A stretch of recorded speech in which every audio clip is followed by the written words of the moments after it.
So this class we will concentrate on explaining about the particular acceleration called Coriolis acceleration. So now I will derive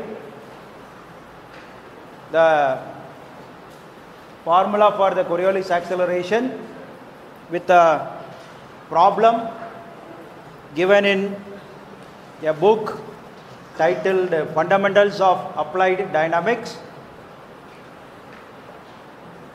by James H. Williams Jr. So this is the book. It looks in this color. So 3 copies are, I think 4 copies are there available in our library. So each book, is about 3,000 rupees. So we thought, the students will still use. We ordered 4 copies at that time. So this copy particularly, I managed to get it from MIT itself. This is the textbook for a subject called Applied Dynamics at MIT.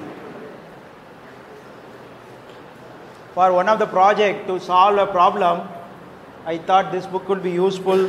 At the time, one of a friend who was in Boston got this book for me. It doesn't matter. Now, we are going to take a problem given in this book that will explain you about the centripetal and Coriolis acceleration. And it's called Anatomy of Centripetal and Coriolis Acceleration. So, I expect you now to take down the problem statement. Then we will explain and proceed further to solve. A turntable is rotating. A turntable is rotating at a constant angular velocity omega 0 about its fixed center C. An ant within brackets, which we model as a point, an ant, A-N-T, ant within bracket, which is modeled as a point, is walking along the radius of the turntable at a constant velocity V0 relative to the turntable. The ant is currently at point 1 and wants to get to the nearby point 2. So let me repeat the problem statement. A turntable is rotating at a constant angular velocity of omega 0 about a fixed center C. An ant, which we model as a point, is walking along a radius of the turntable at a constant velocity V0 relative to the turntable. The ant is currently at point 1 and wants to get to the nearby point 2 within bracket, although it does not know why it wants to get to point 2. Okay, bracket close.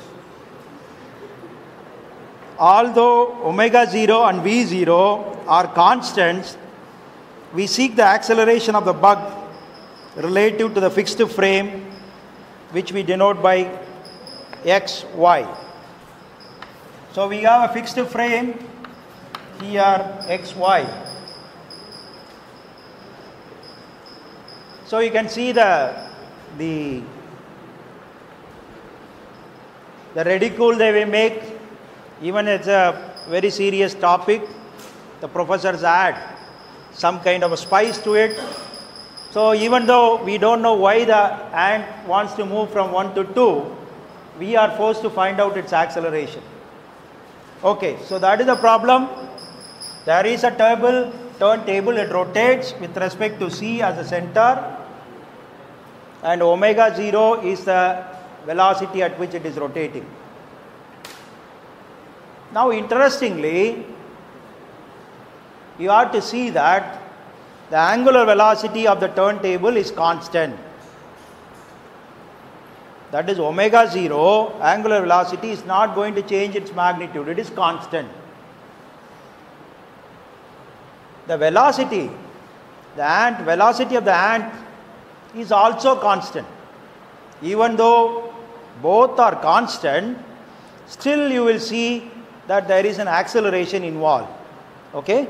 So we will try to derive the radial and tangential acceleration of this ant. So that is what we are going to do it. So let us draw the center C and say this is my point 1. So this is point 1, the radius is R. You don't have to take this as such because I already sent this scanned copy of that page to your email. So this is point 1, this is point 2. Now after some time, say we can take after some time, that is delta t, the turntable would have moved by an angle. This angle is, say, if you say it is theta, that angle can be given by omega 0 times delta t. That is the angle by which this line would have rotated, because the whole thing is rotating with the angular velocity omega 0. Here at this point, this is having a velocity of v0. Now after the time of delta t, you assume that the ant has moved to this place, and you say this distance is delta r, which is nothing but v0 times delta t.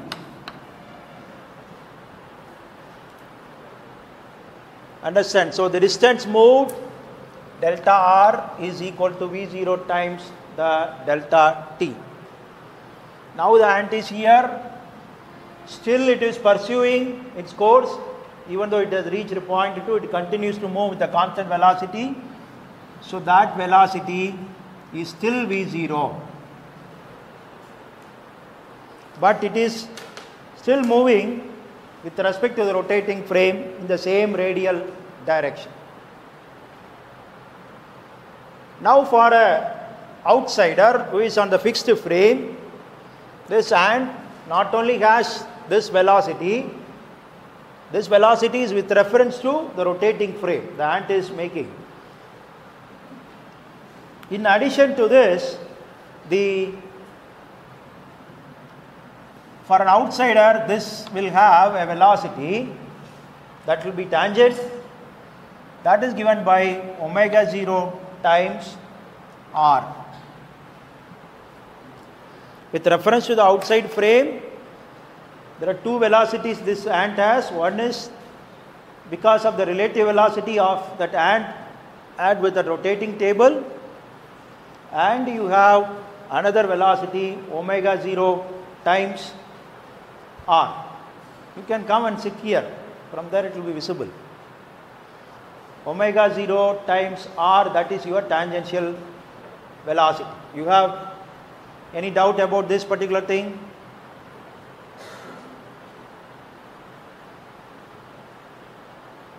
Now we will write This is V0, that is the radial velocity it has. Now there will be a tangential velocity.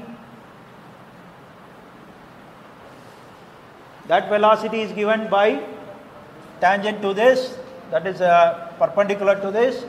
What will be the magnitude of this will be given by omega 0 times r plus delta r. So that's all. We need only these understanding. V0 is conserved because it continues to move with the constant velocity along the radial direction, but this whole radial line itself has been shifted because of the rotation of the turntable. So at position 2 dash now, this velocity will continue to be V0, but the direction will be along the radial line, and perpendicular to the radial line you will have a velocity that is omega 0 times r plus delta r. So things are perfect. Now what we will do is we will try to derive the radial and tangential acceleration. So for that what we will do is we will split this into two components. The two rectangular components are like, you will have one component like this, which will be now parallel to the initial radial direction. Then we will have another component here like this. That is the second component. Similarly, we take this also, we will split into two components, rectangular components like this and this.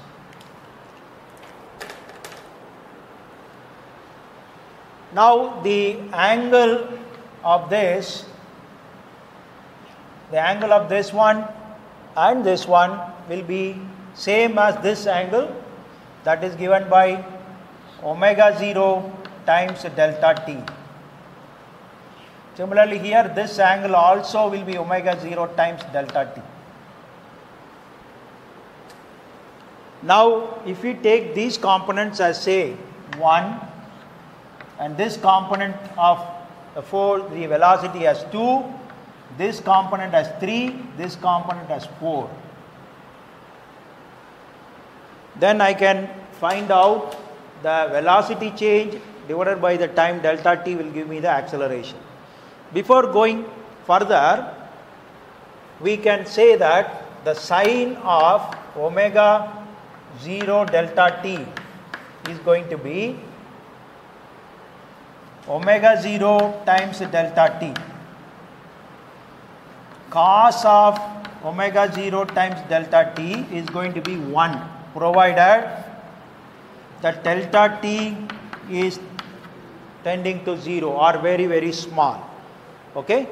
So we take that into our side. So we have these relations. What I am going to derive is what is the radial and tangential acceleration. Now I will take first radial acceleration. What is radial acceleration? It is we say A radial, that is equal to change in the V radial divided by delta t. Change in the velocity in the radial direction divided by delta t. Now we will take this. What is delta V radial? Delta V radial is given by new radial velocity minus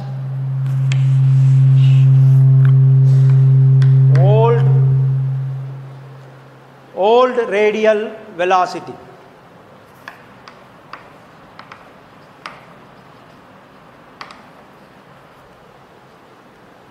So if you say that the new radial velocity is this, that is the position 2 dash.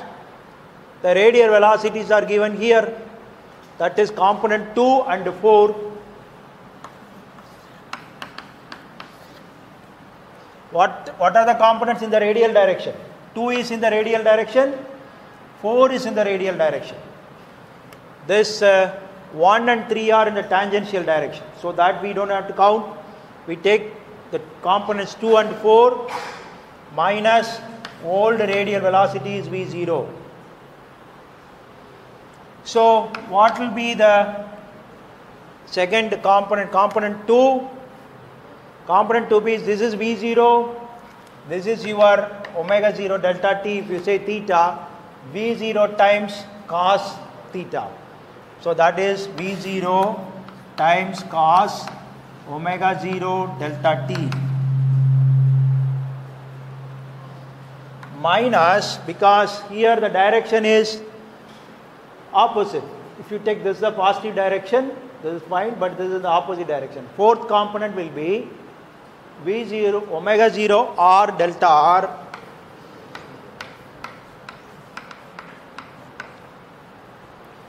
into sine of omega 0 delta t minus v0. So that is what you get. Now we can say this is v0 and omega 0 delta t cos of that will be equal to 1 when it is a small value, so it will remain as v0. Now the next term is omega 0 r into the sine omega 0 delta t will be omega 0 delta t. So we can have like this, minus you have omega 0 delta r and omega 0 delta t minus v0. So what we will get is v0 minus omega 0 square r delta t minus this omega 0 delta r can be written as v0 delta t.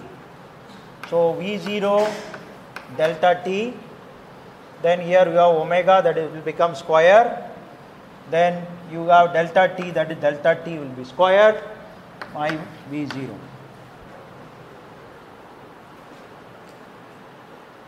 So this is the change in velocity. You can see here this is plus v0 and this is minus v0. You can cancel. What you are left with is only these two terms. Now if you want to find out the acceleration in the radial direction, this is given by delta v radial divided by delta t, where you have the limit delta t tends to 0, that is your AR. That can be given by omega 0 r delta t, and here you see the delta t square is there, so this will be quite negligible. So you will have this is equal to omega 0 r delta t by delta t, so that will cancel, so you will have omega 0 r. Okay, so you will have minus, okay, omega square, so you have minus sign over there. So this is the acceleration in the radial direction. So that is nothing but omega square r, that we call as centripetal acceleration. So this ant will be subjected to a centripetal acceleration that is acting towards the center. So that is what we get as the radial acceleration. Now the other component also we have to find out. You have any doubt? Now if you take this instead of the radial acceleration, I'll take the tangential acceleration. So that will be delta V tangential. So that we can find out by delta V tangential, that is given by new tangential velocity minus old tangential velocity. So here that will be, you have two tangential component. What are the two tangential components? So that is 1 and 3 minus old tangential component is omega 0 times r.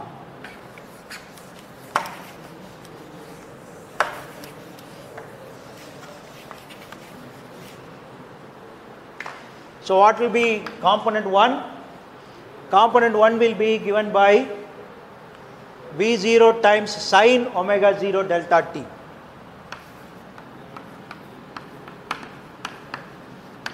Omega 0 delta t. That is the component 1. Component 3 is also in the same direction.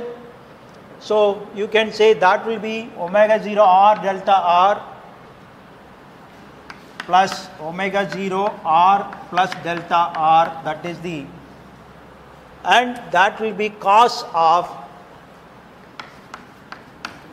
omega 0 delta t minus, you have the old velocity omega naught into r. So this is your terms. Now you can say that sine omega 0 delta 0 is omega 0 delta t plus omega 0 r into, that will become 1 plus, this will be turned out to be 1 plus omega 0 into delta r. Delta r I can write it as V0 into delta t minus omega 0 into r. So these are the terms after the expansion. So you have here, you can see omega 0 r positive and here negative. So these two are cancelled. So what you are left out is V0 omega 0 delta t, here V0 omega 0 delta t. So you have 2 times V0 omega 0 delta t. So this is the change in velocity. So if you take acceleration tangential, that will be equal to limit delta t tends to 0, at that time change in velocity tangential divided by delta t.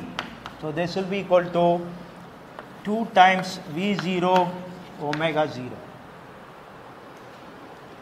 You see that this ant, even though it is moving at a constant velocity and the disk is also rotating with a constant velocity, still it is subjected to acceleration.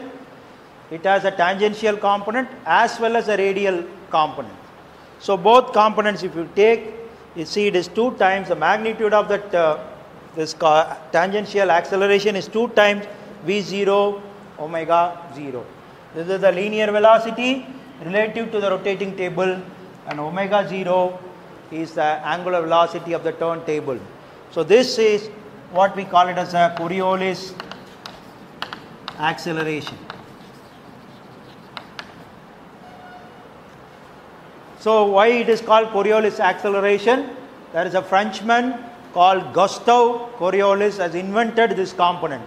He has found that this component of acceleration is also involved in turbo machinery, so that is to be taken care. So it is called after his name, that this is the Coriolis acceleration. You have any doubts?